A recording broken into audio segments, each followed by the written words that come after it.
H. Alors, on est vendredi 21 Shemot, suite chapitre 4. Là-dessus, Moïse s'en retourna chez Yéthro, son beau-père, et lui dit, je voudrais partir retourner près de mes frères qui sont en Égypte, afin de voir s'ils vivent encore. Jéthro répondit à Moïse, va en paix. Il retourna chez Yéther, son beau-père, pour lui demander l'autorisation, car il était tenu par un serment de ne pas le quitter sans sa permission. Midrash Taoma 20, Nedarim 65a. Son beau-père avait 7 noms, Reuel, Yéther, Yitro, Kéni, Chovav, Réver et Poutiel. L'Éternel dit à Moïse en Madian, va, retourne en Égypte, tous ceux-là sont morts qui en voulaient à ta vie. Car sont morts tous les hommes. Qui sont-ils? Dathan et Abiram. En fait, ils étaient toujours en vie, mais ils avaient perdu leur richesse. Or, le pauvre est considéré comme mort. Nedarim 64b. Moïse emmena sa femme et ses enfants, les plaça sur un âne et reprit le chemin du pays d'Égypte. Moïse tenait la verge divine à la main. Sur l'âne prédestiné à cet effet, puisque précédé par l'article défini A. C'est l'âne qu'Abraham avait scellé pour se rendre sur les lieux du sacrifice de Israël. C'est l'âne sur lequel se manifesta le roi Messie, ainsi qu'il est écrit. Amen. Pauvre est monté sur un âne. Zécharia 9.9, Pirkei des Rabbi Eliezer 31.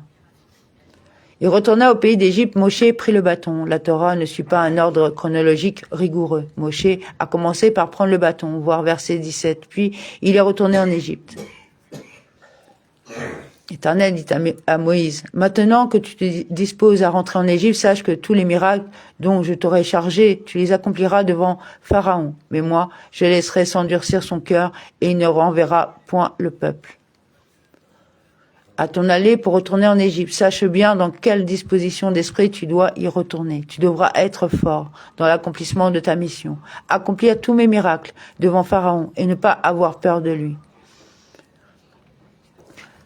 Que j'ai placé dans ta main. Il ne s'agit pas des 3 signes dont il vient d'être question, versets 3, 6 et 9, que Hachem ne lui avait pas demandé de produire devant Pharaon, mais devant les enfants d'Israël pour qu'ils aient confiance en lui.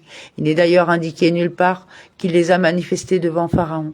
Mais il s'agit des signes que je mettrai dans ta main en Égypte, comme lorsque Pharaon vous parlera en disant, Infra 7.9, et il n'y a rien d'étonnant à ce que le verbe mettre soit écrit au passé.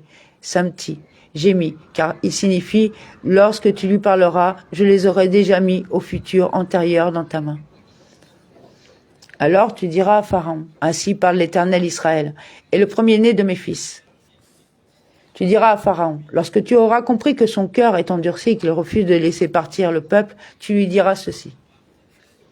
Mon fils, mon premier-né, dans le sens de dignité, comme dans moi aussi j'en ferai un premier-né au-dessus des rois de la terre. Télim 89, 28. C'est là le sens littéral. Le Midrash explique que le Saint béni soit-il a ratifié ici de son sceau la vente du droit d'aînesse de Esav au profit de Yaakov. Bereshit Rabbah 63, 14. Or, je t'avais dit, laisse partir mon fils pour qu'il me serve. Et tu as refusé de le laisser partir. Eh bien moi, je ferai mourir ton fils premier-né. Je t'ai dit, moi Moshe mandaté à cet effet par Hachem. Renvoie mon fils, voici je tue. Il s'agit ici de la dernière des 10 plaies, mais c'est elle qui fait l'objet d'un avertissement parce qu'elle sera la plus sévère. C'est là le sens de voici, Hachem est imposant dans sa puissance, et donc suit du verset, qui est un maître comme lui. Iov 36, 22, quand une créature de chair et de sang cherche à se venger d'autrui. Elle dissimule ses intentions pour prévenir la fuite de sa victime. Mais le Saint béni soit-il est imposant dans sa puissance. Et l'on ne peut lui échapper qu'en revenant à lui. C'est pourquoi il le met en garde et l'invite à revenir à lui. Midrash Taoma Vayecha 14. Pendant ce voyage, il s'arrêta dans une hôtellerie. Le Seigneur l'aborda et voulut le faire mourir.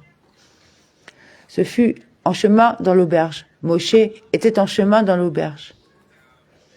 Et l'ange réclama sa mise à mort, parce qu'il n'avait pas circoncis son fils Élézer, et cette négligence le rendait passible de mort. Une bara yeta nous apprend. Rabbi Yossi a enseigné, loin de nous l'idée qu'il ait pu se montrer négligent. Mais il a fait le raisonnement suivant.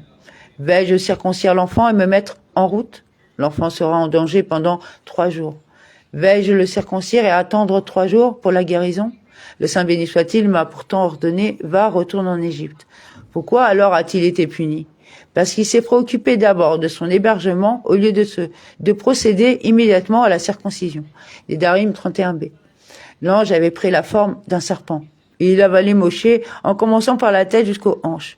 Puis il le rejetait et recommençait par les pieds jusqu'aux membres virils. C'est ainsi que Sipora a compris que c'était à cause de la circoncision. Nédarim 32a. Séphora saisit un caillou, retrancha l'escroissance de son fils et la jeta à ses pieds en disant « Est-ce donc par le sang que tu es uni à moi ?» Elle la jeta à ses pieds. Elle l'a jeté devant les pieds de Moshe. Yerushalmi, Nédarim 3.9. Elle dit concernant son fils « Car tu es un époux de sang pour moi. Tu as été la cause de mon époux et puis se faire tuer à cause de toi. Tu aurais été le meurtrier de mon mari. » Seigneur le laissa en repos et elle dit alors, oui, tu m'es uni par le sang grâce à la circoncision. Il le relâcha, l'ange le relâcha. C'est alors qu'elle a compris que c'est à cause du retard apporté à la circoncision qu'il avait voulu le tuer. C'est alors qu'elle a compris que c'est à cause du retard apporté à la circoncision qu'il avait voulu le tuer. Elle dit alors, un époux de sang pour les circoncisions. Mon mari a manqué d'être tué et donc d'être un époux de sang à cause de la circoncision. Pour les circoncisions, la moulotte. Pour une question de circoncision, le mot moulotte est un substantif à la préposition lamed a le sens de chal. Au sujet de comme Pharaon dira des fils livnés d'Israël. Infra 14.3. Cependant, le Targonogelos rapporte le mot sang au sang de la circoncision. L'Éternel dit à Aaron, va au devant de Moïse dans le désert. Il y alla, il le rencontra sur la montagne et l'embrassa. Moïse fit part à Aaron de toutes les paroles dont l'Éternel l'avait chargé et de toutes les prodiges qu'il lui avait donné mission d'accomplir. Alors Moïse et Aaron partirent et assemblèrent tous les anciens des enfants d'Israël. Et Aaron dit toutes les paroles que l'Éternel avait adressées à Moïse. Il opéra les prodiges à la vue du peuple. Et le peuple y eut foi. Ils comprirent que l'Éternel s'était souvenu des enfants d'Israël, qu'il avait considéré leur misère, et ils courbèrent la tête et se prosternèrent.